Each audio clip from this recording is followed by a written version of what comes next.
اسلام آباد کی مقامی عدالت نے لانگ مارچ کے دوران توڑ پھوڑ کے ایک جیسے 10 مقدمات میں تحریک انصاف کے چیئرمین عمران خان کی ضمانت منظور کر لی ہے۔ اس پر بات کریں گے ڈان نیوز کے نمائندے طاہر نصیر سے۔ طاہر، بتائیے گا کیا کارروائی ہوئی آج عدالت میں؟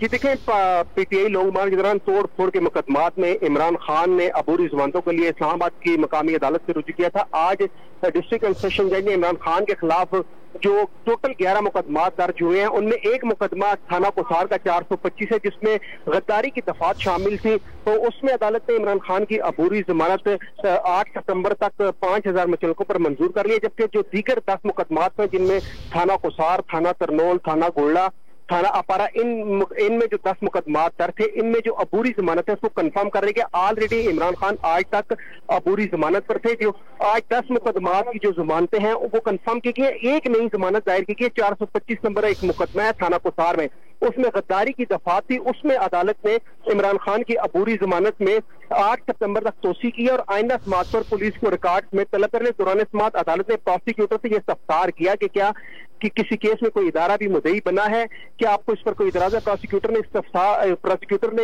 یہ تو استدعا کی کہ ہمیں اعتراض ہے، تاہم اس میں کوئی ادارہ فریق نہیں بنا، کوئی ادارہ مدعی نہیں بنا۔ عدالت نے 425 نمبر جو مقدمات ہے غداری کی دفعات کے تحت جو مقدمہ درج ہوا ہے، اس میں 8 ستمبر تک عمران خان کی عبوری ضمانت میں توسیع کی اور باقی 10 مقدمات میں ضمانتیں کنفرم کر دی ہیں۔ جی بہت شکریہ آپ کا طاہر نصیر۔